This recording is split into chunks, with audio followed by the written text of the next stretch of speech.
أسألكم عليه أجرا إلا المودة في القربى بلندر صلوات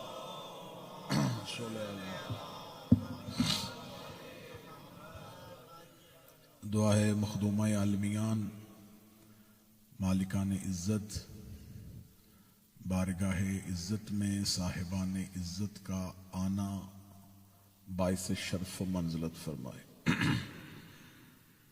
برادر عزیز جناب سید افضل حسین شاہ صاحب کی یہ صف اعضاء کا اہتمام، مخدومہ عالمیان کا پرسہ، اس کا تمام اجر و ثواب ان کی والدہ مرحومہ، ان کے مرحومین، آپ حاضرین کے مرحومین اور شہدائے ملت جعفریہ کے نامہ اعمال میں درج فرمائے۔ اب دور دراز سے جتنا بھی سفر کر کے شہزادی کے پرسے و تعزیت کی خاطر آئے ہیں، سرکار صاحب العصر آپ کے اس آنے کو، آپ کے اس بیٹھنے کو عبادت میں شمار فرمائے، اور آپ کے اس سفر کی نیت اور اس کا مقصد صرف خوشنودی جناب سیدہ قرار فرمائے۔ آپ کے جتنے بھی بیمار ہیں اور بالخصوص ملتمس ہیں کہ سید شبیر حسین شاہ صاحب کے علاوہ جتنے بھی مومنین بیمار ہیں، مولا سب کو آج کی اس شب کا صدقہ صحت کاملہ و عاجلہ نصیب فرمائے۔ میرا مالک پوری دنیا میں رہنے والے شیعان اہل بیت کی جان، عزت، مال اور ناموس کی حفاظت فرمائے۔ ہمارا شمار سیدہ کے طرفداروں میں، امیر المومنین کے پیروکاروں میں اور مولا حسین کے عزاداروں میں فرمائے۔ دعاؤں کی قبولیت کے لیے ممکنہ حد تک بلند صلوات تلاوت فرمائے۔ اللہ صلی اللہ محمد۔ اجازت ہے ذکر شروع کیا جا سکے۔ موضوع گفتگو اس پاک معظمہ کی مقدس ترین ہستی ہے کہ جس موضوع پہ کسی بشر میں جرت نہیں کہ وہ لب کشائی کر سکے۔ وَمَا فاطمہ وَمَن فاطمہ وَمَا أَدْرَاكَ مَن فاطمہ۔ کوئی نہیں جانتا کہ فاطمہ کون ہے، کسی کو نہیں خبر کہ فاطمہ کیا ہے۔ یہ اللہ کا وہ چھپا ہوا راز ہے جس کی خبر صرف اللہ ہی جانتا ہے۔ مخلوق تک اس شہزادی کا تعارف نہیں ہے۔ آپ نے مجلس شہزادی سے منسوب کیا ہے، میں ممبر پہ کہوں کہ میں ان کے فضائل پڑھوں، میں ان کے مناقب پڑھوں۔ ہم اپنی اپنی معرفت کا کشکول سیدہ کی دہلیز پہ لے کے بیٹھتے ہیں، جو عطا ہو جائے گا اسے تبرک سمجھ میں آپس میں تقسیم کر لیتے ہیں۔ اس شہزادی کا کما حقہ تعارف زمین والوں تک پہنچا ہی نہیں۔ اس شہزادی کے بارے میں نسل آدم نہیں جانتی کہ وہ کیا ہے، کیونکہ حضرت آدم جو نسل انسانیت کا باپ ہے، اسے بھی صرف اس اسم مبارک کی توقیر کا حکم تھا، حقیقت کا حکم نہیں تھا۔ بڑی روحانیت والی مجلس ہے، بڑا مخصوص سمجھ میں ہے۔ میں چاہتا ہوں کہ وہ موضوع پڑھا جائے جو ممبر کی تاریخ جس سے نا آشنا ہے۔ شہزادی کون ہے، شہزادی کیا ہے، یہ تعارف زمین والوں پہ نہیں پہنچا۔ اس شہزادی کو مانگنے کے لیے مصطفیٰ کو اللہ سے دعا مانگنی پڑتی ہے۔ وہ اللہ جس نے اسے نبوت بغیر مانگے عطا کی تھی، وہ اسے زہرا دعا کے ساتھ عطا کرتا ہے۔ اور پھر اللہ اس کو عطا کرنے کے بعد قرآن میں احسان جتلاتا ہے کہ اِنَّا أَعْطَيْنَاكَ الْكَوْثَرَ۔ مصطفیٰ یہ بات ذہن میں رکھنا کہ میں نے تجھے نبوت و رسالت، حکمت سے ساری چیزیں بغیر مانگے عطا کی ہیں، لیکن میرا یہ احسان نہ بھولنا کہ میں نے تجھے کوثر عطا کی ہے۔ فَصَلِّ لِرَبِّكَ، میں نے اتنی بڑی نعمت کبریٰ تجھ پہ عطا کی ہے، اب تم پہ واجب ہے کہ اپنے رب کی نماز پڑھ۔ کیا اس آیت سے پہلے نبی نماز نہیں پڑھتے تھے؟ پڑھتے تھے. خدا نے فصل لربک کا حکم کیوں دیا؟ اس لیے کہ امت کے لیے نماز 5 واجب ہے. اللہ نے سیدہ کو عطا کرنے کے بعد نبی پہ نماز تہجد کو واجب کیا.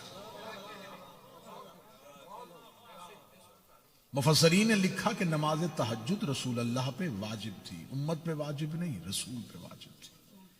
وہ خدا جو کہتا ہے یا ایھا المزمل قم اللیل الا قلیلا، اے چادر اوڑھنے والا راتوں کو اٹھا کر لیکن تھوڑا. جو رات کو نبی کو عبادت کے لیے کھڑا نہیں ہونے دیتا، وہ زہرا کو عطا کرنے کے بعد کہتا نعمت اتنی بڑی دے دی ہے کہ تو رات کو اٹھ کے مجھے سجدہ کیا کر. یار اللہم صلی علی محمد وآل محمد. بسم اللہ. اس شہزادی کا تعلق زمینی مخلوقات سے نہیں، یہ آسمانی ہے، یہ اللہ کا چھپا ہوا راز ہے. زمین پر اس شہزادی کا جو تعارف پہنچا وہ تعارف یہ ہے کہ یہ نبی کی بیٹی ہیں، امیر المومنین کی زوجہ ہیں اور حسنین کریمین کی ماں ہیں. تعارف یہ نہیں ہم کروائیں گے کہ اللہ نے اسے نبی جیسا باپ دیا. تعارف یہ ہے کہ نبی کو فاطمہ جیسی بیٹی ملی. تعارف یہ نہیں ہے کہ اس کو علی جیسا شوہر ملا. فضیلت یہ ہے کہ علی کو زہرا جیسی زوجہ ملی. باعث شرف یہ نہیں ہے کہ اس کو حسنین جیسے بیٹے ملے. حسنین کے لیے شرف یہ ہے کہ اسے زہرا جیسی ماں ملی. نبوت و ولایت و امامت کو ناز ہے زہرا پہ. اگر آپ یہ کہیں کہ نبوت امامت ولایت اللہ کے عہدے ہیں اور جناب سیدہ پہ ناز کرتے ہیں تو حدیث کسا میں کیا پڑھتے ہیں؟ جب فرشتوں نے پوچھا ومن تحت الکسا، یہ چادر کے نیچے کون ہے، تو خدا نے یہ نہیں کہا تھا کہ محمد کی بیٹی ہے، علی کی زوجہ ہے، حسنین کی ماں ہے. خدا نے کہا ہم فاطمہ تو و ابوہا، یہ فاطمہ ہیں، یہ فاطمہ کے باپ ہیں، یہ فاطمہ کے شوہر ہیں، یہ فاطمہ کے بیٹے. اب یہ زمین والوں کے لیے تعارف ہے رشتوں کی بنیاد پہ. میں بالکل نعروں سے بے نیاز ہو کے، داد سے بے نیاز ہو کے ایسی روحانی مجلس سنانا چاہتا ہوں جو آپ کی روح کی خوراک بنے. جناب سیدہ کا تعارف زمین والوں کے لیے رشتوں کے اعتبار سے، لیکن آسمان پہ سیدہ کا تعارف رشتوں کے اعتبار سے. سیدہ کے پاس اللہ کا دیا ہوا ایک عہدہ ہے. اللہ نے سیدہ کو ایک منصب عطا کیا. شہزادی زمین پہ اس منصب کے ساتھ اتری ہے. رشتے کا تعارف علیحدہ کریں. بی بی کے پاس اللہ کا دیا ہوا ایک منصب ہے، ایک عہدہ ہے، اور اس منصب میں سیدہ لا شریک ہے. رسول اللہ نبوت میں لا شریک نہیں، اللہ نے 1.25 لاکھ نبی بنائے.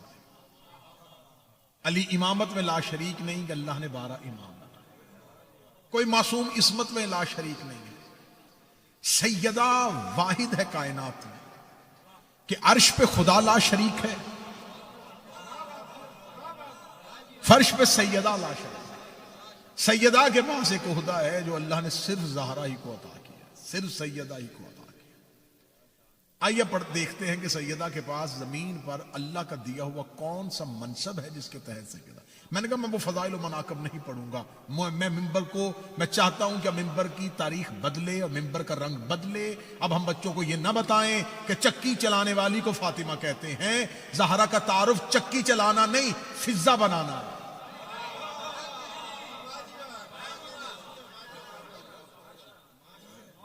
گھر میں جھاڑو دینے والی خاتون کا نام فاطمہ نہیں. دروازے پہ داڑھی سے جھاڑو دلوانے والے سلمان کی آقا زادی بننا چاہتا. اب رنگ بدلے ممبر کا، اب مزاج بدلے ممبر کا، سننے والوں کا مزاج بدلے تاکہ ہم ان چیزوں تک پہنچ سکیں. اللہ نے حضرت آدم سے ہدایت کا آغاز کیا، رسول اللہ تک آ کے خدا نے نبوت کو مکمل کیا. ہدایت کا سلسلہ نہیں رکا، اللہ نے نبوت کا سلسلہ روک دیا. اب نبی اللہ کے خزانے میں 1,24,000 تھے، اور خدا نے آخری نبی کو آخری حج کے موقع پر آسمان کی آخری خبر زمین پر نشر کرنے کا حکم دے دیا۔ اللہ نے زمین پہ جو آخری خبر آسمان سے آئی، جو آخری میسج آسمان سے زمین والوں کے لیے اترا، وہ غدیر میں تھا مولا علی کی ولایت کا۔ کیونکہ نبی کا جو درجہ ہوتا ہے، نبی کا درجہ یہ ہوتا ہے، نبی لفظ ہے نبا سے، نبا کہتے ہیں خبر دینا۔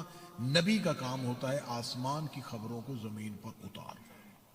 صرف وہ زمین والوں کو خبر دیتا ہے کہ اللہ نے آسمان سے یہ خبر بھیجی ہے۔ رسول جسے ارسال کیا جائے، جسے بھیجا جائے۔ نبی نے زمین پر آخری خبر دے دی، اور وہ آخری خبر کیا تھی؟ اپنے بعد امامت و ولایت۔ اب یہاں سے بھی میں مزاج بدلوں گا، آپ کا مزاج بدلے گا، کہ ہمارے ہم منبر سے یہ پڑھا جاتا ہے کہ خم غدیر کا اہتمام صرف مولا علی کی امامت کے لیے تھا۔ غلط۔ مولا علی کی حاکمیت اور مولا علی کی امامت کا اعلان اس سے بیشتر نبی اپنی زندگی میں کئی موقعوں پہ کر چکے ہیں۔ یہ من کنتو مولا فہذا علی مولا عرب والوں نے پہلی بار نبی سے نہیں سنا کہ اس پہ اللہ کہہ رہا ہے، اللہ رسول کا کرب اللہ یعصمک من الناس، اللہ تجھے انسانوں کے شر سے بچا لے گا۔ 7 مرتبہ حضرت جبرائیل آئے ہیں یا ایھا الرسول بلغ کی آیت لے کے۔ 6 مرتبہ رسول اللہ نے کہا ہے کہ جبرائیل ابھی رک جا، ابھی رک جا، یہ پیغام کیسے پہنچاؤں؟ 7ویں دفعہ آ کے جبریل نے رسول اللہ کی سواری کے سامنے کھڑے ہو کے کہا، وہ خدا کہہ رہا ہے یا ایھا الرسول بلغ ما انزل الیک وان لم تفعل فما بلغت رسالہ۔ اب خدا کا مزاج بدل گیا ہے، اسے 6 بار پیغام بھیجا اور تو کہہ رہا ہے کہ ابھی وقفہ، ابھی رکیے۔ اللہ کہہ رہا اگر اب تو نے نہ پہنچایا تو تو نے رسالت کا کچھ بھی نہیں پہنچا۔ اب یہ آیت آج بھی قرآن میں موجود ہے، وَإِن لَمْ تَفْعَلْ فَمَا بَلَّغْتَ رِسَالَةَ، اگر تو نے یہ نہ کیا تو تم نے کچھ بھی نہ کیا۔ کس کا کچھ نہ کیا؟ رسالت کا۔ کہ نبی کی رسالت اکیلے نبی کی رسالت ہے؟ نبی کی رسالت میں عیسیٰ کی رسالت ہے، موسیٰ کی رسالت ہے، یعقوب کی رسالت ہے، یوسف کی رسالت ہے، آدم تک نبیوں کی نبوت و رسالت بند ہے میرے نبی کی رسالت میں۔ اور خدا کہہ رہا اگر تو نے یہ پیغام نہ پہنچایا تو اس کا مطلب ہے نہ عیسیٰ رسول اللہ ہے، نہ موسیٰ کلیم اللہ ہے، نہ نوح نجی اللہ ہے، نہ آدم صفی اللہ ہے۔ میں سارا ہدایت کا سلسلہ لپیٹ دوں گا، مجھے ضرورت ہی نہیں ہے زمین والوں کی ہدایت کی۔ اگر تو نے یہ نہ پہنچایا تو تو نے کچھ بھی نہ پہنچایا۔ اس کا مطلب ہے کہ اس اعلان میں پوری آدم سے لے کے مصطفیٰ تک کی رسالت بند تھی، اور اللہ کہہ رہا ہے کہ اگر تو نے یہ نہ کیا تو تو نے کچھ بھی نہ کیا۔ میرا امت سے سوال اتنا ہے کہ اللہ کہہ رہا ہے کہ تو نے اگر یہ نہ کیا تو کچھ بھی نہ کیا۔ امت نے باقی سب کچھ کیا ہے، بس یہ نہیں کیا۔ باقی پورا دین لیا ہے، اور اللہ کیا کہہ رہا ہے؟ اگر تو نے یہ نہ پہنچایا تو نے کچھ بھی نہ پہنچا۔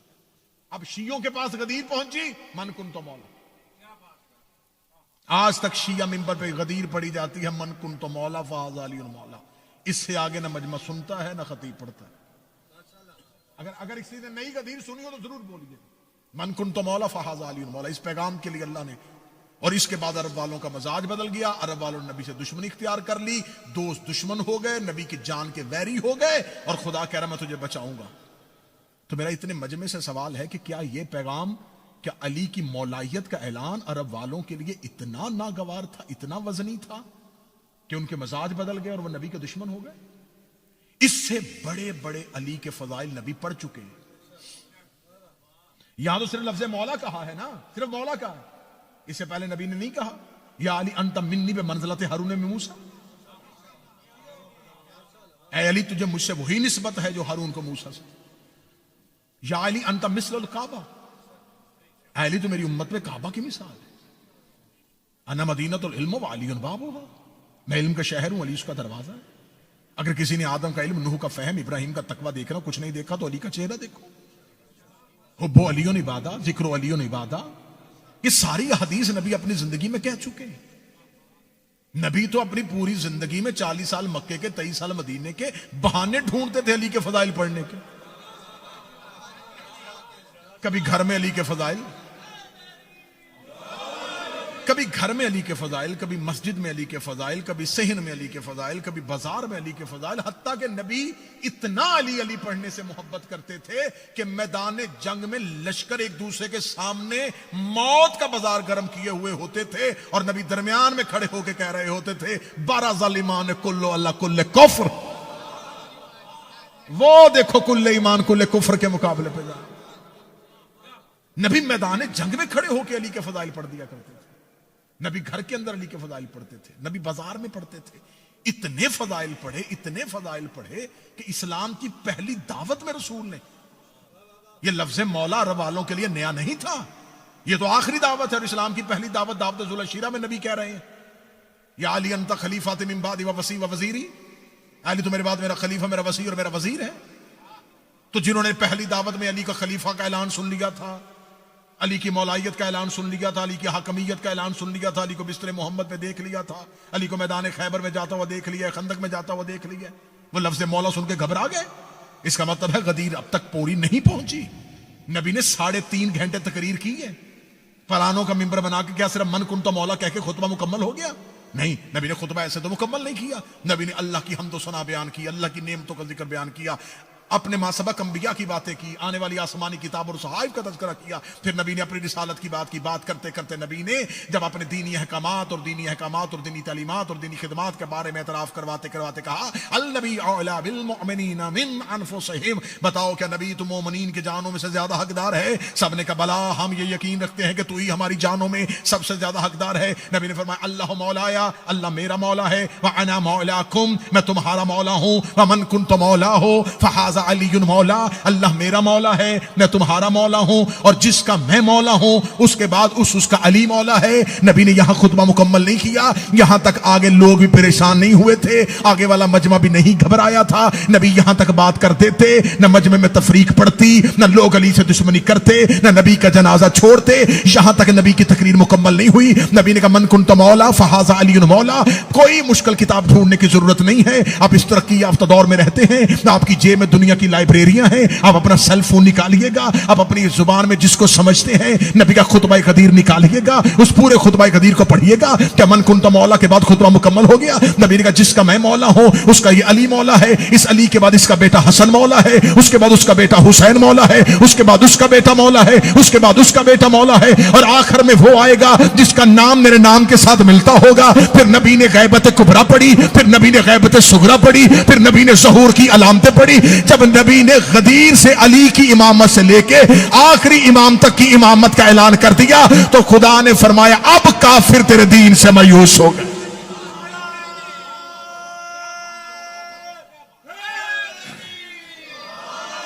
الیوم یئس الذین کفروا من دینکم، یہ آیت ہے قرآن، یہ یا ایھا رسول بلغ ما انزل کے اعلان کے بعد یہ آیت آئی۔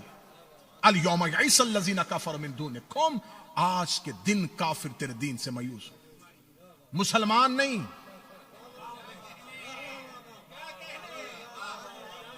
اب کافر تیرے دین سے مایوس ہو گئے۔ انہوں نے تو کلمہ ہی پڑھا تھا کہ تیرے بعد حکومت لیں گے، تیرے بعد تخت لیں گے، تیرے بعد سلطنت لیں گے، تو نے کیا کیا؟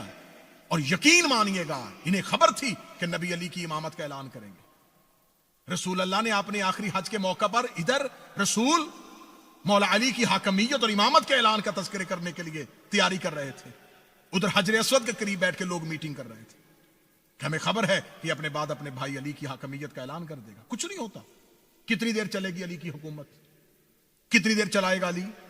رسول کے دنیا کے جانے کے بعد ہم ایسی خانہ جنگی برپا کریں گے، ہم علی کو حکومت نہیں چلانے دیں گے، آخر ہم علی کو قتل کر دیں گے، پھر علی کے بعد ہم حکومت سنبھال لیں گے، کیونکہ اس نے تو صرف علی ہی کا اعلان کرنا ہے نا،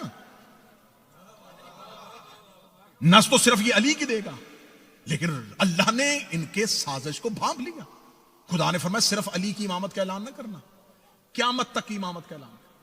آؤ جا کے گوگل پہ جا کے خطبہ غدیر کو سرچ کیجئے گا، رسول اللہ نے ہمارے آخری امام کا نام خطبہ غدیر میں 4 مرتبہ لیا ہے، ظہور کی علامتیں پڑھی ہیں، غیبت کبریٰ پڑھی ہے، غیبت صغریٰ پڑھی ہے، پھر آخری امام کا زمین پہ اترنا پڑا ہے، یعنی کہ نبی نے قیامت والے دن قبروں سے اٹھنے تک اپنے ہاتھیوں کا اعلان کر دیا۔ اب جب رسول نے قیامت تک اعلان کر دیا تو اب پریشان ہو گئے کہ اب ہم کہاں گئے؟ یہ تو اس نے قیامت تک کے لیے اعلان کر دیا. اب یہ اللہ نے زمین پر اپنے ہدایت کا پورا منصوبہ زمین والوں کو سنا دیا کہ رسول کے بعد اب تم ہادی نہیں بنا سکتے، ہادی میں بناؤں گا. اب میں نے جناب سیدہ کا منصب پڑھنا ہے آپ کے ساتھ. یہ رسول کا کام تھا امت کے سامنے اس ہدایت کے منصوبے کا اعلان کرنا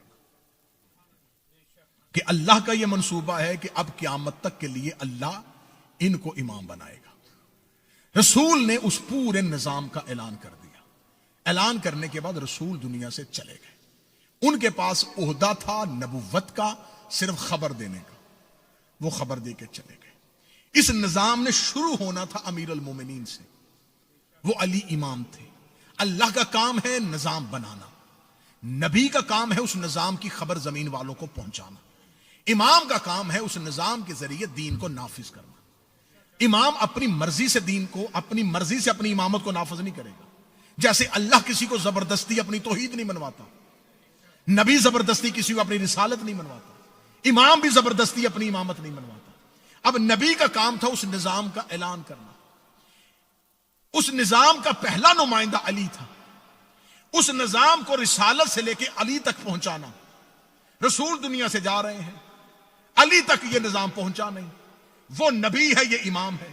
اب نبوت اور امامت کے درمیان اللہ کو ایک ایسا عہدہ چاہیے جو اس نظام کو نبوت سے لے اور امامت تک پہنچائے. اب اللہ کو یہاں پر ایک عہدے کی ضرورت ہے، یہاں ایک منصب کی ضرورت ہے جو اس نظام کو نبوت سے لے اور امامت تک پہنچائے. اب اگر اس نظام کو اللہ نے پہنچانے کے لیے ایک عہدہ چاہیے تو اب ایک عہدہ اللہ کے پاس نبوت ہے، وہ دے چکا ہے. امامت تک نظام پہنچانا ہے. اب درمیان میں ایک ایسا عہدہ چاہیے جو نبوت سے کم بھی نہ ہو، امامت سے کم بھی نہ ہو. اللہ نے نبوت سے اس نظام کو بچا کے امامت تک پہنچانے کے لیے زمین پر ایک ہی ہستی اتاری ہے جسے فاطمہ کہتے ہیں. جناب سیدہ زمین پر اللہ کے اس نظام کو نبوت اور امامت کے درمیان لے کے جانے کے لیے الہی نمائندے کی حیثیت سے اتری ہے. شہزادی کو صرف مصائب کی صورت میں نہ سننا، شہزادی کے اثر اسرار کو. میرے 7ویں اور میرے 11ویں شہنشاہ دونوں کا فرمان ہے، نحنو حجج الخلائق و امنا حجتنا علینا. ہم مخلوقات پر حجت ہیں اور ہماری ماں ہم پر حجت. حجت کسے کہتے ہیں؟ دلیل کو. تمہارے سامنے اللہ کے ہونے کی دلیل ہم ہیں، ہمارے سامنے اللہ کے ہونے کی دلیل ہماری ماں ہے. میں ابھی مجمع کا معیار دیکھ رہا ہوں کہ مجھے اس معیار پہ جانا ہے کہ جہاں یہ تم جنس خرید سکو. چلیں اگر 2-4 ہاتھ اٹھے ہیں اور ذہن عادی ہوئے ہیں تو پھر میں اگلا سطر کہتا ہوں. امام نے زمین پہ یہ حدیث کہہ کے دنیا کو بتایا کہ تمہارے سامنے اللہ کو ثابت کرنے کے لیے تمہیں اللہ دیکھنے کی ضرورت نہیں، ہم دلیل ہیں. اور ہمیں بھی اللہ دیکھنے کی ضرورت نہیں، ہماری ماں دلیل ہے. وَأُمُّنَا حُجَّتُنَا عَلَيْنَا، ہماری ماں پر حجت ہے. جناب سیدہ انسانوں پر حجت نہیں، حجتوں پر حجت. سیدہ حجتوں پر حجت. حجت کسے کہتے ہیں؟ آج تو ہر انسان کے ساتھ لکھ دیا جاتا نا حجت حجت حجت. حجت کسے کہا جاتا ہے؟ حجت کہتے ہیں دلیل کو. دیکھیں پڑھا لکھا مجمع میرے سامنے تشریف فرما ہے. کچھ چیزیں انسان کے 2 چیزیں ہوتی ہیں، 2 ہی منطق کی ایک بحث ہے. 2 چیزیں ہوتی ہیں، یا معلوم یا مجہول. یا کوئی چیز معلوم میں ہوتی ہے یا وہ مجہول میں ہوتی ہے. مثلا یہ امام بارگاہ ہے، یہ معلوم ہے. یہ مائک ہے، یہ معلوم ہے. یہ گلاس ہے، یہ معلوم. یہ کیپ ہے، یہ معلوم ہے. جو چیز انسان کے علم میں ایسے ہو کہ جس کی تصویر بھی ہو اور تصدیق بھی ہو، اسے معلوم کہتے ہیں. یہ منطق کی اتنی مشکل بحث ہے اور میں اسے آسان کر کے پڑھنے لگا. جس کی تصدیق بھی ہو شاہ صاحب اور جس کی تصویر بھی ہو اسے معلوم کہتے ہیں. جس کی تصدیق ہو اور تصویر نہ ہو اسے مجہول کہتے ہیں. مثلا یہ مائک ہے یہ معلوم ہے کیونکہ تصدیق بھی ہے تصویر بھی ہے. فرشتہ ہے یہ معلوم نہیں, یہ معلوم میں نہیں آئے گا کیونکہ تصدیق ہے تصویر نہیں. جنت ہے تصدیق ہے تصویر نہیں. توریت انجیل زبور ہے تصدیق ہے تصویر نہیں. نبی زمین پر اترے تھے آدم سے لے کے عیسیٰ تک آئے تھے تصدیق ہے تصویر نہیں ہے. مذہب اسلام میں زیادہ چیزیں مجہول ہیں کم چیزیں معلوم ہیں. حجت کسے کہتے ہیں؟ منطق والے کہتے ہیں جو مجہول کو معلوم کر کے دکھائے اسے حجت کہتے ہیں. جو کسی چیز کو آپ کے جہل سے نکال کے آپ کے علم میں لے آئے.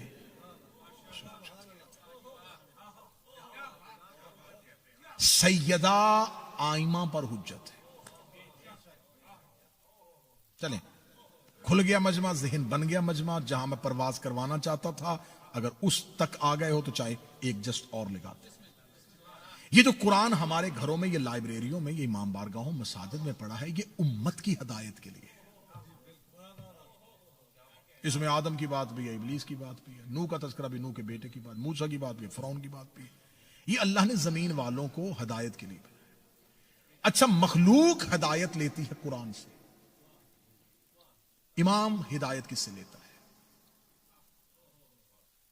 امام کو بھی تو اللہ کی خبر کی ضرورت ہے. اس کی جبلت میں ہدایت بھی ہے, علم بھی ہے, لیکن آسمانی خبریں اس تک کون پہنچاتا ہے؟ وحی کا سلسلہ نبوت پہ ہے.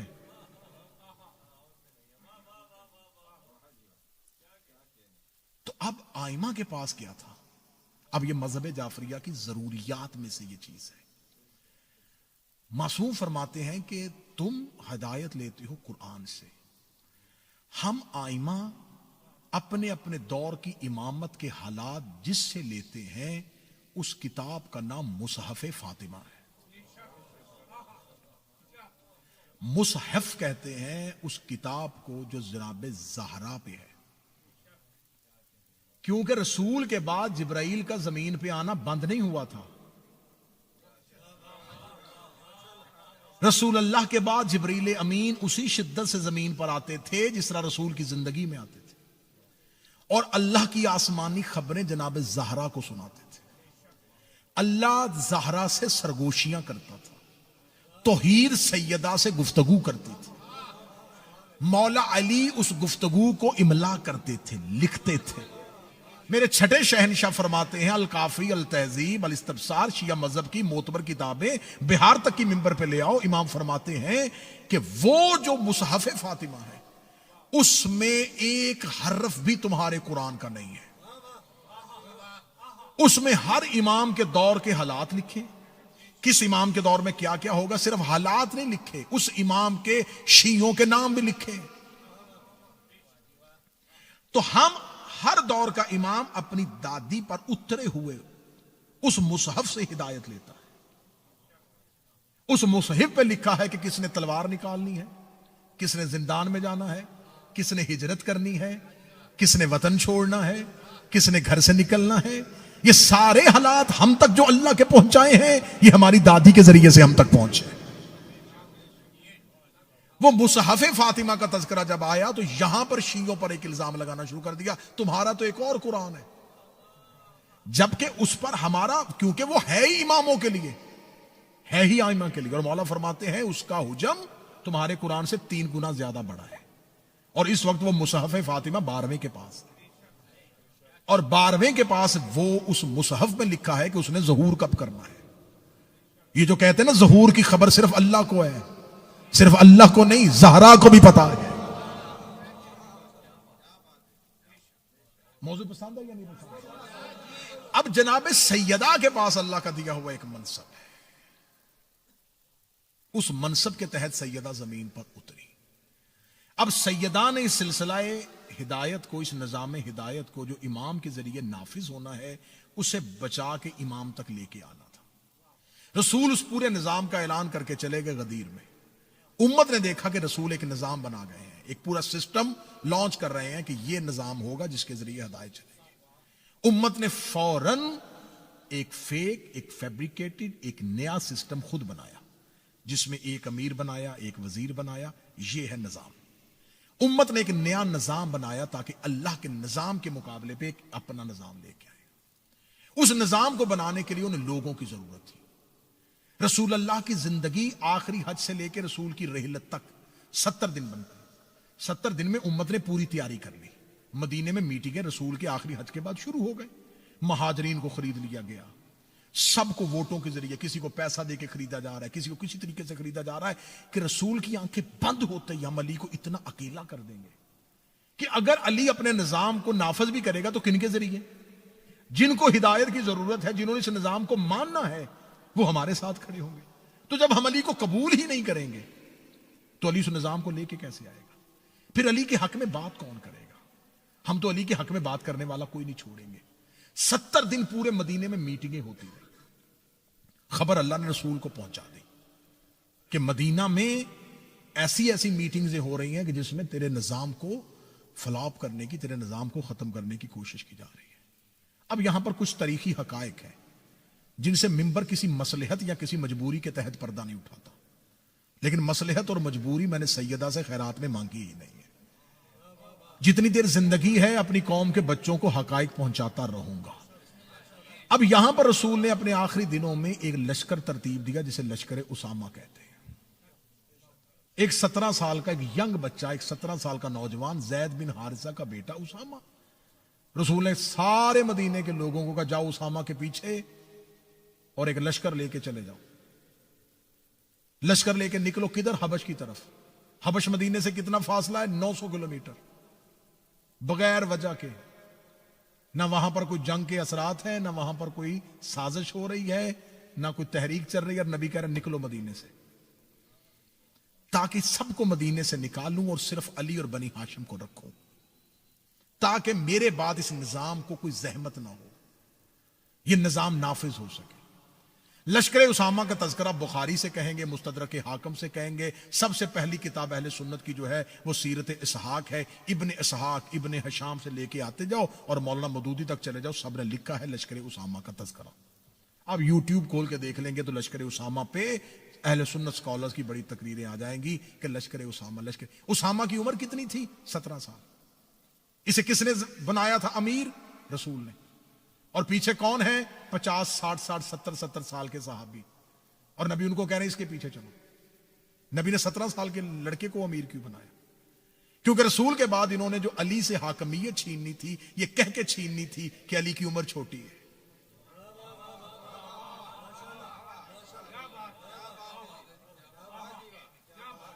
علی کی عمر نہیں ہے اتنی، یہ کیسے اتنی بڑی ریاست اسلامی کو سنبھال لے گا؟ تو رسول نے اپنی زندگی میں 17 سال کے بچے کے پیچھے سارے بابے کھڑے کر دیے، جاؤ اس کے پیچھے۔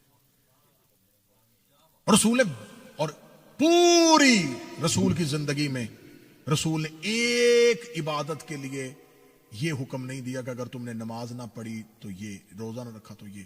لشکر اسامہ کے لیے صحیح بخاری، مسلم، مستدرک حاکم سب نے لکھا کہ رسول نے فرمایا جس نے لشکر اسامہ کے ساتھ نہ گیا اللہ کی اس پہ لعنت ہوگی۔ اتنا زبردست حکم دیا، جاؤ۔ رسول بستر بیماری سے بار بار اٹھ رہے ہیں، صحیح بخاری کہہ رہی ہے بار بار اٹھ کے پوچھ رہے ہیں کہاں ہے جیش اسامہ، نکالو لشکر اسامہ کو۔ لشکر اسامہ کو نکلے ان کو لے کے مدینے سے نکلے، بار بار اٹھتے ہیں، بار بار پوچھتے ہیں لشکر اسامہ کا۔ لشکر اسامہ مدینے سے نکلتا ہے، تھوڑے دور کے فاصلے پہ نبی اپنی آنکھیں بند کرنے لگتے ہیں، اہل بیت کو حجرے میں اکٹھا کرتے ہیں۔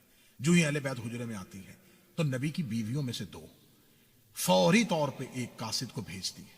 لشکر اسامہ بھی مدینے سے 12 میل کے فاصلے پہ پہنچا ہے۔ وہ جا کے خبر دیتی ہے کہ کدھر جا رہے ہو، واپس پلٹو۔ اور نبی کی آنکھیں بند ہونے لگی ہے، اور نبی بنی ہاشم کو اکٹھا کر کے علی کی حاکمیت کو نافذ کرنے لگے۔ وہاں سے 2 لوگ رات کی تاریکی میں نکلتے ہیں، یہ مدینے کے اندر داخل ہوتے ہیں۔ نبی اپنے حجرے پہ آنکھیں بند کر کے لیٹے ہیں۔ ام ایمن روایت کرتی ہے کہ نبی اپنے سر کو اٹھاتے ہیں۔ نبی ایک زوجہ قریب آ کے کہتی ہے یا رسول اللہ لیٹے رہیں۔ فرمایا شیطان مدینے میں داخل ہو رہا۔ بہت بڑا فتنہ مدینے میں داخل ہو رہا ہے. لوگ لشکر اسامہ کو چھوڑ دیتے ہیں. نبی کے حجرے میں لڑائی ہوتی ہے, نبی کے حجرے میں جھگڑا ہوتا ہے, نبی کاغذ قلم مانگتے ہیں, انکار کر دیا جاتا ہے. کاغذ قلم یہ کہہ کے, نبی کیا کہہ کے کاغذ قلم مانگتے ہیں؟ نبی کاغذ قلم یہ کہہ کے مانگتے تھے. نبی نے جو کاغذ قلم, اسے حدیث کرتاس کہتے ہیں. اس کا 7 مرتبہ صحیح بخاری میں تذکرہ ہے. اچھا, نبی کو ایک بار نہیں دی اور صحیح بخاری میں 7 مرتبہ لکھ دی. 7 مرتبہ حدیث آئی ہے صحیح بخاری میں, حدیث کرتاس, مختلف راویوں سے. نبی نے کہا مجھے کاغذ قلم دو. یہاں تک نہیں لفظ, یہ باتیں شیعہ قوم کا بچہ مناظر پیدا ہو جائے گا اگر یہ باتیں ذہن نشین کر لیں. نبی نے فرمایا مجھے کاغذ قلم دو تاکہ میرے بعد گمراہ نہ ہو جاؤ. صحیح بخاری میں 7 جگہ پر لکھا ہے کہ نبی نے کہا کاغذ قلم دو تاکہ میرے بعد گمراہ نہ ہو جاؤ. ایک بندے نے سامنے کھڑے ہو کے کہا حسبنا کتاب اللہ, ہمیں کاغذ قلم دیکھنے کی ضرورت نہیں ہے, ہمیں اللہ کی کتاب کافی ہے. اس کا مطلب اس ایک بندے نے نبی کو وہ نہیں لکھنے دیا جو نبی لکھنا چاہتے تھے, اور نبی کہہ رہے تھے کہ مجھ سے لکھواؤ تاکہ بعد میں امت گمراہ نہ ہو. ایک بندے نے کھڑے ہو کے کہا کہ میں نہیں لکھنے دوں گا. اس کا مطلب اب قیامت تک جو بھی مسلمان گمراہ ہوگا صرف شیطان گمراہ نہیں کر رہا. کوئی بندہ سن رہا ہے مجلس کو کہ نہیں سن رہا؟ اب گمراہی کی پوری ذمہ داری شیطان پہ نہیں ہے. شیطان کی ذمہ داری ختم ہو گئی جب ایک بندے نے شیطان کی جگہ پہ اپنا کردار آگے لے آیا. تو اس کا مطلب اب قیامت تک کے لیے جب بھی کوئی مسلمان شیطان پہ لعنت کرے گا صرف شیطان پہ لعنت نہیں ہو رہی, کیونکہ نبی نے کہا تھا لکھواؤ تاکہ میرے بعد گمراہ نہ ہو. آج رکھو مسلمانوں کے سروں پہ قرآن کے سارے حق پہ ہو. اگر سارے حق پہ ہو تو نماز میں اہدنا الصراط المستقیم کو کہتے ہو؟ اے اللہ ہمیں صراط مستقیم دکھا تاکہ ہم بھٹک نہ جائیں. اس کا مطلب بھٹکنے کا اندیشہ ہے. تو یہ بھٹکنے کا خطرہ ہوا کیوں جب نبی کہہ رہے تھے میں ایسا لکھ دوں گا کہ جس سے کبھی بھی نہیں بھٹکو گے. ایک واحد ہم ہیں جو ہم کہتے ہیں اہدنا الصراط المستقیم. ہم نہیں کہتے ہمیں صراط مستقیم دکھا, ہم کہتے ہیں ہمیں صراط مستقیم پہ قائم رکھ. ہمیں بھٹکنے کا اندیشہ ہے ہی نہیں ہے. اب آپ یوٹیوب پہ جا کے ان سکالرز کو کھولیں گے, وہ حدیث کرتاس میں کہتے ہیں یہ شیعوں نے باتیں بنائی ہوئی ہیں. اگر رسول نے کہا تھا کہ کاغذ قلم دو, اگر انہوں نے تو اس محبت میں کہا تھا کہ رسول کی طبیعت ٹھیک نہیں ہے. وہ 7 وجہ ہیں, میں 7 وجہوں پہ پورے لیکچر ریکارڈ کروا چکا ہوں. ایک ایک وجہ پہ جتنی وجہ کی ہم نے سب کو کاؤنٹر کیا ہے کہ ایک ایک وجہ جو ہے وہ ساری غلط وجہ ہیں کہ اس لیے کاغذ قلم نہیں دیا کہ وہ ایسا کچھ نہ لکھ دیں کہ بعد میں امت سے وہ نہ ہو اور امت گناہ گار ہو جائے. اچھا, نبی کو اس بات کی خبر زیادہ ہونی چاہیے تھی یا اس بندے کو ہونی چاہیے تھی؟ میں نے ایک ایک وجہ تلاش کی اور میں نے ان کی کتابوں میں سے ایک ایک وجہ ڈھونڈی ہے کہ ان کے علماء کیا لکھ کے گئے ہیں, کیا لکھا ہے انہوں نے, کیوں نہیں دیا, ایک بندے کو کیوں کہہ کے بچا رہے ہیں, کیا دلیل دے رہے ہیں. 7 دلیلیں مجھے ملی ہیں, 7 ہی دلیلیں آج تک ہیں. نہیں جی رسول اس لیے نہیں لکھوانا چاہتے تھے کہ رسول اللہ اس وقت اتنی تیز بخار میں تھے اور وہ کہتے تھے کہ نبی کو لکھنے میں زحمت ہوگی. اچھا, اس لمحے جو نبی کو زحمت ہوگی اس جملے کے بجائے یہ نہیں کہا گیا کہ آپ کو زحمت ہوگی. جواب میں کہا گیا ہمیں اللہ کی کتاب کافی ہے. اچھا, اس لمحے رسول کی یہ آفیشلی ڈیوٹی تھی. رسول کو اس کی آفیشل ڈیوٹی سے اس لیے محروم کیا گیا کہ ان کو زحمت نہیں ہوگی اور امت پوری گمراہ کر لی. پھر یہاں پر ایک استدلال یہ دیا جاتا کہ اس وقت حجرے میں علی بھی تو تھے, انہوں نے دیا تو علی نے کیوں نہیں دیا. ایک بندہ ڈاکٹر کے پاس گیا, ڈاکٹر سے کہتا جی میری طبیعت خراب ہے. ڈاکٹر کہتا میں نسخہ لکھ دیتا ہوں. وہ ڈاکٹر اسے نسخہ لکھ کے دیتا تو بیمار قریب بیٹھے ہوئے صحت مند سے کہتا تو بھی لکھوا لے.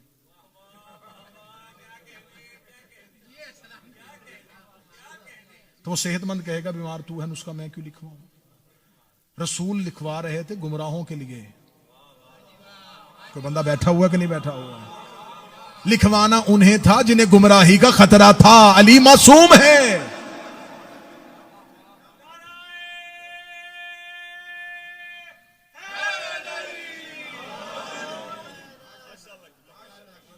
اب جب انہوں نے ایک پورا نظام بنایا تو ان کے ذہن میں بھی نہیں تھا. ان کے ذہن کے انہوں نے مہاجرین ساتھ میں لائے, بنی امیہ کے سردار کو پورا بیت المال دیا. انہوں نے پوری سازش کی. ان کے وہم و گمان میں بھی نہیں تھا کہ علی کے پاس زہرا جیسی ایک طاقتور آواز ہے. انہیں خبر ہی نہیں تھی کہ کبھی زہرا بھی دربار میں آ سکتی ہے. انہیں پتہ ہی نہیں تھا کہ سیدہ علی کے حق کے لیے اتنی سامنے کھل کے آ جائیں گے. انہوں نے پورے مدینے کو سنبھالنے کا بندوبست کیا, لیکن علی کے پاس ایک مضبوط توانا آواز تھی زہرا کی صورت. اب کسی بھی اہل سنت سے آپ بحث کریں تو آپ اس سے سوال کیجئے گا. سوشل میڈیا پہ میرے بچے جو بحث کرتے ہیں پوچھئے گا, اہل سنت کے مصادر میں جناب زہرا کی عصمت ثابت ہے. امام فخر الدین رازی نے ایک جملہ لکھا ہے, انہوں نے کہا نبیوں کی عصمت جو ہے وہ کلی نہیں ہے, زہرا کی عصمت کلی ہے. اب فخر الدین رازی کا بیان ہے, وہ کہتا ہے, صاحب تفسیر کبیر, وہ یہ کہتا ہے کہ نبیوں کی عصمت میں ترک اولا کی گنجائش ہے, زہرا کی عصمت میں ترک اولا کی گنجائش نہیں ہے. میں کوشش کیا کرتا ہوں کہ میں مشکل باتوں کو اتنا فلٹر کروں, اتنا آسان کروں کہ ایسا پانی ہو جو ہر حلق سے نیچے اتر جائے, پریشانی کسی کو نہ ہو. اب لکھ دیا ان سب نے کہ سیدہ معصومہ ہے. سیدہ کو معصومہ نہ لکھتے تو پھنس جاتے, کیونکہ سیدہ آیا مباہلہ میں گواہ بن کے گئی ہوئی ہے. جناب زہرا کو معصومہ لکھنا ان کی مجبوری تھی, کیونکہ انما یرید اللہ کی آیت ان کے گلے میں ہڈی بن کے پھنسی ہوئی تھی کہ اگر انما یرید اللہ کی آیت اہل بیت کے لیے آئی ہے تو زہرا کو معصومہ نہیں بنائیں گے تو یہ آیت کدھر لے کے جائیں گے. اب سیدہ کو معصومہ لکھ دیا. معصوم کا سب سے آسان ترجمہ کیا ہے؟ مشکل ترجمہ نہیں کرنا, فقہ والا ترجمہ نہیں, آسان ترجمہ. معصوم اسے کہتے ہیں جس سے زندگی میں کوئی گناہ نہ ہو. اس سے آسان طرح بچوں کو سمجھانے والا ترجمہ, جس سے کبھی کوئی گناہ سرزد نہ ہو, جس سے کبھی زندگی میں کوئی واجب چھوٹے نہ, کوئی حرام ہو نہ, اسے کہتے ہیں معصوم. دیکھیں جب آپ کورٹ میں کھڑے ہوتے ہیں نا تو آپ کو سامنے والے وکیل کی آنکھوں میں آنکھیں ڈالنی ہوتی ہیں کہ اس کی زبان سے جملہ نکلے اور ہمارے پاس اس کو دلیل آگے سے موجود ہو. میں چاہتا ہوں کہ مذہب جعفریہ کے بچوں کے لیے جو دلائل میں لے کے آ رہا ہوں, یہ دلائل آپ صرف سن کے واہ واہ نہ کریں, ان دلائل کو نشر کریں. جناب زہرا معصومہ ہے. معصوم وہ ہوتا ہے جسے کبھی کوئی گناہ نہ ہوا. اب مذہب اہل سنت کے واجبات میں سے ایک وجوب یہ ہے کہ سلام کہنا سنت ہے, جواب دینا واجب ہے. اہل سنت کی فقہ میں, اہل تشیعوں کی فقہ میں, سب کے ہاں یہ ہے کہ اگر آپ کو کوئی سلام کہے اور وہ سلام کرنے والا مسلمان ہو تو جواب آپ پر دینا واجب ہو جائے گا. ہاں اگر سلام آپ کوئی کرے اور وہ کافر ہے تو اب آپ پہ جواب واجب نہیں. یہاں تک ہے کہ آپ نماز پڑھ رہے ہیں اور حالت نماز میں آپ مسجد میں ہیں, نماز پڑھ رہے ہیں اور مسجد کے اندر کوئی بندہ آگے اونچی آواز میں کہتا سلام علیکم, تو اب آپ نماز کے اندر جواب دیں گے وعلیکم السلام. اس سے آپ کی نماز باطل نہیں ہوگی, کیونکہ واجب کے اندر واجب آ جائے تو کوئی حرج نہیں ہوتا.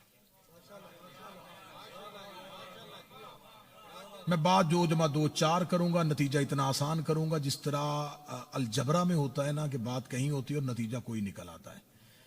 تو اب سلام کہنا سنت, جواب دینا واجب, شرط یہ ہے کہ بندہ مسلمان ہو. اب اہل سنت نے لکھا ہے کہ زہرا معصومہ ہے, اہل سنت نے لکھا ہے کہ سلام کا جواب دینا واجب ہے, اور معصوم وہ ہوتا ہے جس سے زندگی میں واجب ترک نہ ہو. اور پھر صحیح بخاری نے لکھا ہے کہ زہرا گھر میں بیٹھی تھی, 2 بندوں نے آ کے سلام کیا اور زہرا نے جواب نہیں دیا. اب تمہارے پاس 2 رستے ہیں, ایک رستہ مرضی کا چن لو, یا زہرا کو معصومہ نہ مانو یا ان بندوں کو مسلمان نہ مانو.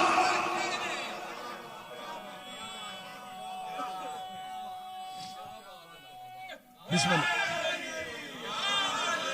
یا تو یہ مانو کہ سیدہ معصومہ نہیں, یا پھر یہ مانو کہ بندے مسلمان نہیں. تو جب بندے مسلمان نہیں, بسم اللہ, جب بندے مسلمان نہیں تو مسلمان کی اطاعت مسلمان کر سکتا ہے, کافر کی اطاعت نہیں کر سکتا. اکیلی سیدہ نے ان کے پورے نظام کو ختم کر دیا.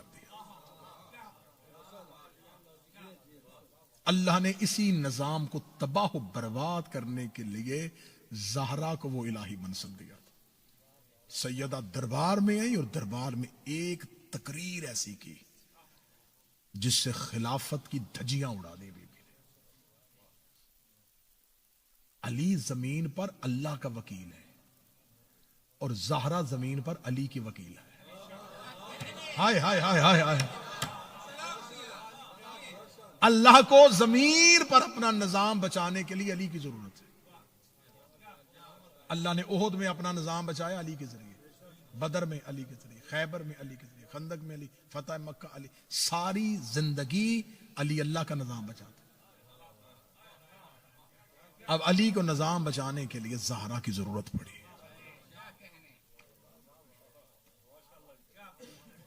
سیدہ کا خطبہ فدق اپنی زندگی میں کبھی ایک دفعہ ضرور پڑھیے گا. جس زبان میں آپ پڑھ سکتے ہیں زبان میں پڑھیے گا. سیدہ کا خطبہ فدق نہ چھوڑیے گا. معصوم کا حکم ہے کہ زہرا کا خطبہ اپنے بچوں کو زبانی یاد کرواؤ. معصوم سے کسی بندے نے پوچھا کہ آپ اہل بیت کے گھر کے جتنے بھی بچے ہیں وہ سارے ہی اتنے سوالوں کے جواب دیتے ہیں، آپ کہاں سے لیتے ہیں؟ فرمایا ہم اپنے ہاشمی بچوں کو بچپن میں زہرا کا خطبہ یاد کرواتے ہیں. ایک دفعہ سیدہ کا خطبہ پڑھیے گا کہ سیدہ نے کیا گرجدار خطبہ دیا. امیر المومنین کے پاس مدافع ولایت زہرا کی صورت میں موجود تھی. آج تک سیدہ نے اس نظام کو ایسے بے نقاب کیا، میں اتنی بڑی دلیل دینے لگا ہوں مجھے قیامت تک علی کو رد پیش کرے. آج تک نئے شیعہ ہونے والے کسی بندے سے پوچھیں وہ علی کی تلوار پڑھ کے شیعہ نہیں ہوتا. دلیل دے رہا ہوں، میرے ساتھ بس بات کریں. آپ کے دوست احباب میں بڑے بندے ہوں گے جو کنورٹڈ ہوں گے، جو شیعہ ہوں گے. وہ مولا حسن کا دسترخوان سن کے شیعہ نہیں ہوا، وہ شہادت حسین سن کے شیعہ نہیں ہوا. کسی بندے سے پوچھے کیوں شیعہ ہوا، کہتا حق کے زہرا. اس کا مطلب جو آج بھی اکیلی لڑ رہی ہے اسے زہرا کہتے ہیں. آج بھی جو اس نظام کو بے نقاب کر رہی ہے وہ سیدہ کا سسٹم. بے شک سیدہ کا نظام اتنا طاقتور ہے کہ مشکل ترین کام ہے کائنات میں زہرا کے نظام کی حمایت کرنا. مجھے پہلے ذاکر منتظر مہندی بیان کر رہے تھے جناب فاطمہ کا اسم فاطمہ رسول نے نہیں رکھا، اللہ نے رکھا ہے، اور یہ فطم سے نکلا. اس کا مصدر فطم کہتے ہیں چھڑوانے والی. اس کے بارے میں رسول اللہ نے کہا، پوچھا کہ اس نے یا رسول اللہ، اور اس نام سے اہل بیت کو اتنا پیار ہے. میرے مولا فرماتے ہیں کہ اپنے گھر میں ایک بچی کا نام فاطمہ رکھو. اور پھر کیا فرماتے ہیں معصوم؟ فرماتے ہیں جس گھر میں کوئی فاطمہ رہتی ہے اس گھر میں ہمارا آنا جانا رہتا ہے.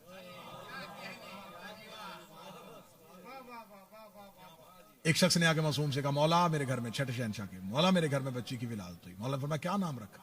اس نے کہا مولا میں نے اپنی آپ کی جدہ کے نام پہ اس کا نام فاطمہ رکھا. امام بڑے خوش ہوئے. خوش ہونے کے بعد کہتے اب میں تمہارے گھر رہوں گا. مولا اب نوکر کے گھر تشریف لائیں گے. فرمایا تو نے بچی کا نام ہی ایسا رکھ لیا ہے، اب مجھے تیرے گھر آنا پڑے گا. اور یہ کہنے کے بعد امام نے فرمایا جو بھی اپنی کسی بچی کا نام فاطمہ رکھے گا ہم اس کے گھر آئیں گے. جس کا نام فاطمہ رکھو پھر جھڑکنا نہیں. اس اسم سے اہل بیت کو بڑا پیار تھا. بس میں آخری بات کہنے لگا ہوں. فضائل کس کا نام فاطمہ. فطم کہتے ہیں چھڑوانے والی. رسول سے پوچھا آپ کی بیٹی کا نام فاطمہ کیوں؟ فرمایا دوزخ سے چھڑوانے والی. اچھا باقی سارے بچانے والے ہیں. کاش اسی جملے پہ میری مجلس تمام ہوتی. اہل بیت میں سے ہر کوئی بچانے والا ہے. زہرا چھڑوانے والی ہے. بچایا ہر کسی کو جاتا ہے، چھڑوایا ہمیشہ مجرم کو جاتا ہے. سائل کو دیا جاتا ہے، مظلوم کی داد رسی ہوتی ہے. ہمیشہ چھڑوایا کسے جاتا ہے؟ جس کا جرم ثابت ہو جائے.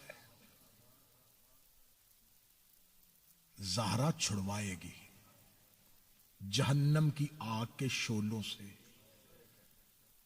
معصوم نے فرمایا تھا 7 جگہوں پہ میری دادی کی محبت تمہیں فائدہ دے گی.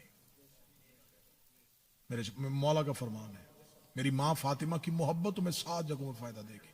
بندے نے پوچھا مولا کون سی؟ فرمایا پہلی قبر، دوسری محشر،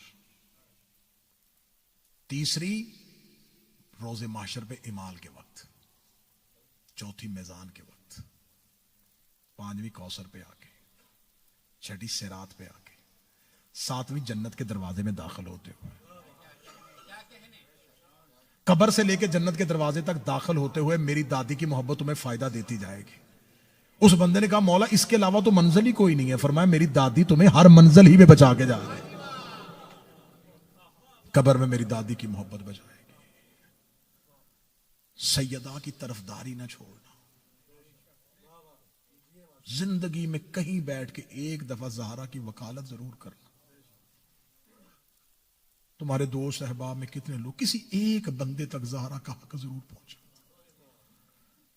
آیت اللہ وحید خراسانی کی زبان سے میں نے جملہ سنا، وہ کہتے اگر تم چاہتے ہو کہ تمہاری قبر کی پہلی رات علی شکریہ ادا کرنے آئے تو زہرا کے حق سے کبھی غافل نہ رہنا۔ یہ بہت بڑی مظلومہ ہے۔ ہم کتنے آزاد ماحول میں رہ رہے ہیں، لیکن بی بی ہم شرمندہ ہیں۔ ہم تیرے بیٹے کے قاتل کا نام لے لیتے ہیں، لیکن شہزادی تیرے قاتل کا نام ممبر پہ بھی نہیں لے سکتے۔ سب سے زیادہ اہل بیت روئے ہیں زہرا کی مصیبت پہ۔ اللہ میرے بھائی افضل کی یہ محنت قبول فرمائے۔ نبی کی بیٹی آج کی شب ان کی ماں کے درجات بلند ہو۔ عزادار ماؤں کے بیٹے بیٹھے ہو، جن کی زندہ ہیں مولا زندگی دے، جن کی جا چکی ہیں مولا اسی مجلس میں اسی لفظوں کا صدقہ انہیں قبر میں زہرا کی شفاعت نصیب۔ آپ کے والد کو مولا جناب زہرا کے زخمی پہلو کا صدقہ شفا عطا فرمائے۔ میں مسافر جا کر ممبر سے جناب زہرا کا مصائب میں دعا دیتے ہوئے جملہ پڑھنے لگا ہوں، بڑا مارا ہے امت نے زہرا۔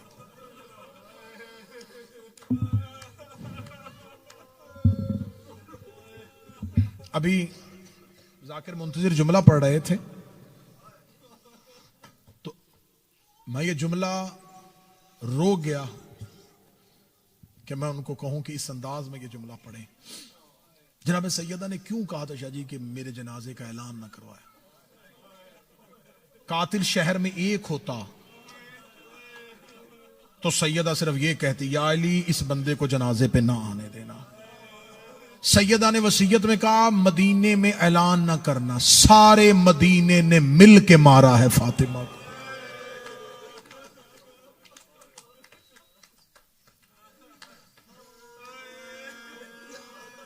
کوئی کسی کے بیٹے کو تماچا مارے تو لوگ برداشت نہیں کرتے۔ یقین کریں سادات بیٹھے ہیں، اتنی بڑی مظلومہ ہے کہ اس کی شہادت بھی منبر سے کھل کے نہیں پڑھی جاتی۔ کتنی زخمی تھی نہیں پڑھا جاتا، کیسے اٹھایا علی نے نہیں پڑھا جاتا، کتنا مارا گیا نہیں پڑھا جاتا۔ اتنی زخمی تھی شام میں جتنی سکینہ زخمی تھی۔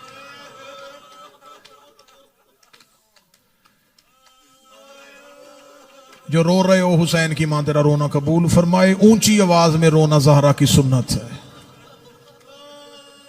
میں منت کر کے جا رہا ہوں آج کے بعد زہرا کے کسی مجلس میں بیٹھنا، زہرا کی مصیبت میں اونچی رویا کرو، کیونکہ زہرا بابے کے بعد اگر آہستہ روتی تو مدینے کے لوگ علی سے شکایت نہ کرتے۔ مدینے کے لوگوں نے علی سے شکایت کی تھی یا علی فاطمہ کو کہے یا دن کو رویا کرے یا رات کو رویا کرے۔ سادات و غیر سادات میں معافی مانگ کے جملہ پڑھنے لگا ہوں۔ آپ کو ممبر سے ذاکرین بتا دیتے ہیں بی بی دائیں ہاتھ سے تسبیح نہیں پڑھتی۔ آپ کے ذہن میں یہ آتا کہ اس لیے کہ ہاتھ پہلو میں ہوتا تھا۔ یہ مصطفیٰ کی بیٹی تھی، یہ پہلو کا زخم بائیں ہاتھ سے بھی چھپا سکتی تھی۔ میں مولا امام حسن کے نوحے کی ایک سطر سناؤں گا تمہیں۔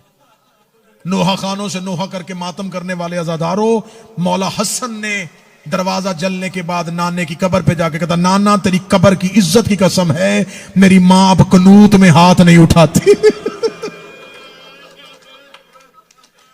میں نے اپنی ماں کو اب نماز میں قنوت میں ہاتھ اٹھاتے نہیں دیکھا۔ صرف پہلو زخمی نہیں تھا، محمد کی بیٹی کی انگلیاں شہید ہو چکی تھی۔ بازو رسول کی بیٹی کا زخمی تھا، چہرہ بی بی کا زخمی تھا. کیا پڑھ رہے تھے ذاکر صاحب؟ السلام علیکہ یا اول المظلوم، اے کائنات کے پہلے مظلوم، تم پر میرا سلام. عباس سے زیادہ مظلوم ہے علی. جو نہیں رو سکا تمہاری چیخ کے لیے جملہ پڑھنے لگا ہوں. سکینہ کو تماچا عباس کے بعد لگا تھا. میں صبر دیکھتا عباس کا، کوئی عباس کے ہوتے سکینہ کو تماچا لگا تھا. زینب کی چادر چھری تھی، حسین کے جانے کے بعد علی زندہ تھے، زہرا کا ہاتھ رخسار پہ آ گیا.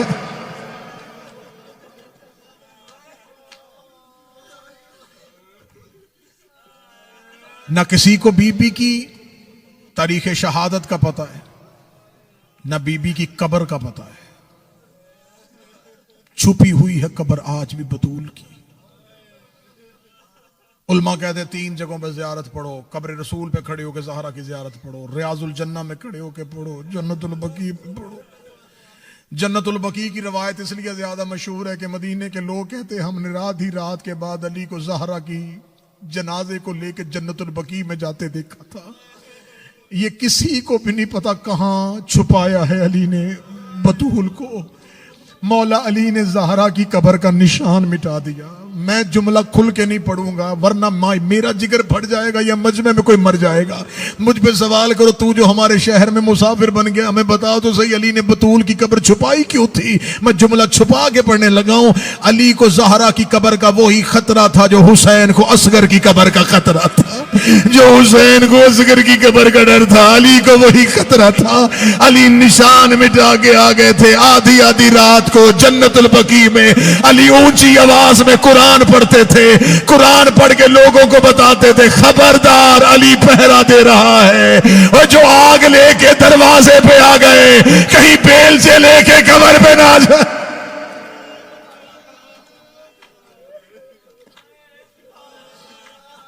اتنی غربت علی کی، نہیں شہادت سن سکو گے. آنکھیں برس گئیں، بس اسی پہ اکتفا کرتے. مقصد رونا تھا، آنکھ میں آنسو آ گئے. بڑی روحانیت والی مجلس. سیدہ قبول فرمائے، شہزادی قبول فرمائے، بی بی بے بہا عطا فرمائے. یہ جس شب میں بیٹھے ہو نا، یہ زینب کی پہلی شام غریباں ہے. تم کیا سمجھتے ہو یہ تو رات اب آئی ہے؟ یہ رات سیدوں کے لیے آسان ہے؟ میں ابھی 2 دن پہلے میں کم میں تھا، بی بی کے حرم میں. ہم جنت البقیع جا کے تو ماتم کر نہیں سکتے. ایک فاطمہ ایسی ہے جس کی قبر میں جا کے رو لیتے ہیں.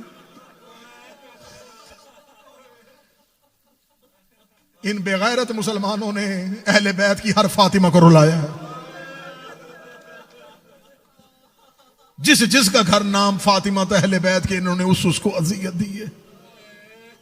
آیت اللہ وحید خراسانی حوزہ علمیہ قم کے مدرس محتمم، حوزہ علمیہ کے سربراہ، بی بی معصومہ قم کے حرم میں شہادت زہرا پڑھ رہے تھے. میں مجلس میں بیٹھا ہوا تھا. وحید خراسانی نے ایک ہی جملہ پڑھا، حرم میں کوہرام بپا ہو گیا. ایسے لگتا تھا جیسے قیامت آ گئی ہے. حرم میں چیخوں کی آوازیں آ گئیں. وحید خراسانی نے اپنے سر سے امامہ اتار کے کہا لوگ مجھ سے کہتے زہرا کی شہادت پڑھ. میں اس زہرا کا مصائب کیا پڑھوں جس کی موت کی خبر سن کے علی منہ کے بل زمین پہ گر گئے. علی رخساروں کے بل زمین پہ گرے، رو کے کہتے ہو میری محسنہ دنیا سے چلی گئی، میری محافظہ دنیا سے چلی گئی. جو نہیں رو سکا شاہ صاحب میں اگلی روایت پڑھتا ہوں. عبداللہ ابن مسعود روایت کرتا ہے کہ زہرا کو دفن کرنے کے بعد میں آدھی رات کے بعد جنت البقیع کے باہر سے گزرا. میں زہرا کی تدفین کے بعد اپنے گھر کی طرف جا رہا تھا. عبداللہ ابن مسعود کہتا مجھے جنت البقیع سے چیخوں کی آوازیں آئیں. وہ کہتا جب میں جنت البقیع میں پہنچا، علی ایڑیاں رگڑ کے ایسے رو رہے تھے جیسے کوئی بچہ بچپن میں روتا ہے. عبداللہ کہتا میں نے پہلی بار علی کو ایسے روتے دیکھا. عبداللہ کہتا میں چیخ مار کے علی کے سرانے آیا. میں نے کہا یا علی او میرا فاتح خیبر مولا، او میرا فاتح بدر احد مولا، میں نے زندگی میں کبھی آپ کو ایسے روتے نہیں دیکھا۔ علی نے عبداللہ ابن مسعود کے گلے میں باہیں ڈالی، رو کے کہا عبداللہ علی کا سینہ درد سے بھرا ہوا ہے، نہ میں اپنے بچوں کو درد بتا سکتا ہوں نہ اپنی بیٹیوں کو درد بتا سکتا ہوں۔ عبداللہ کہتا مولا کون سا درد ہے؟ فرمایا عبداللہ میں بس زہرا کو لحد میں اتار رہا تھا، زہرا کی ساری پسلیاں ٹوٹی ہوئی تھی، زہرا کی ساری پسلیاں شہید ہو چکی، سیدہ کی ساری پسلیاں۔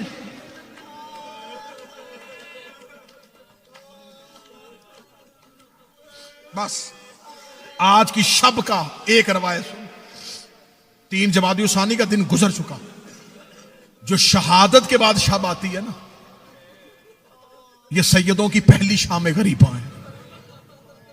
میں منبر سے دعا کر دوں، میرے اللہ اولاد چھوٹی ہو تو ماں نہ مرے، اولاد چھوٹی ہو ماں نہ مرے،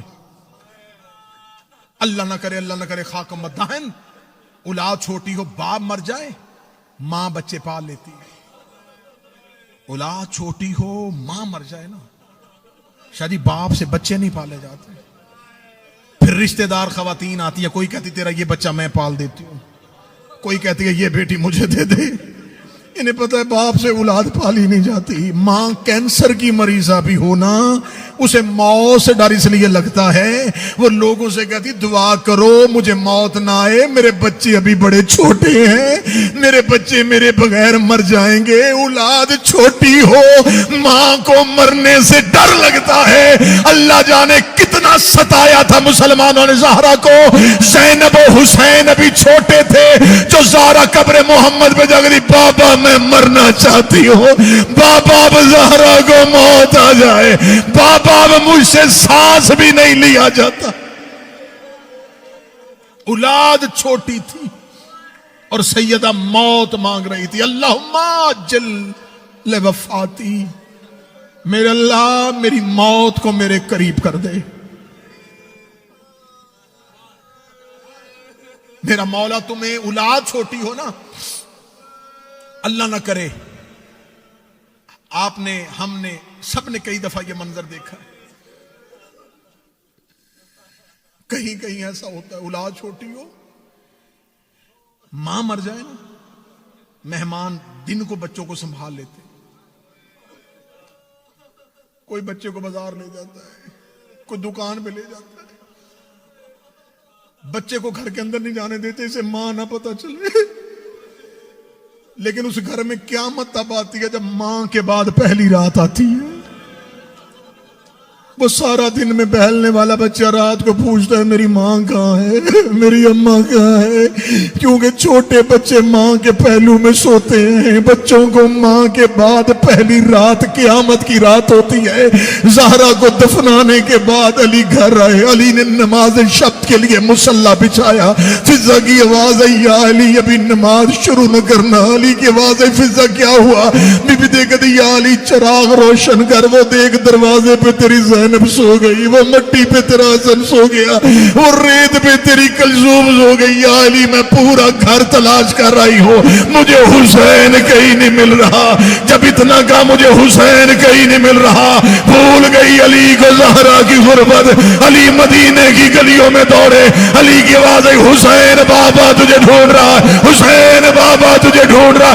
جب علی جنت البقیع میں پہنچے تو حسین ماں کی قبر پہ منہ رکھ کے رو رو کے کہہ رہا اماں مجھے نیند نہیں آ رہی، اماں میری حویلی اجڑ گئی، اماں میرا گھر خالی ہو گیا، اماں میری بہنیں مٹیوں پہ سو گئی، اماں تیرا حسین تیرے بغیر نہیں سوئے گا، چل ماں تجھے گھر لے کے چلو، اماں تیرا حسین غریب ہو گیا۔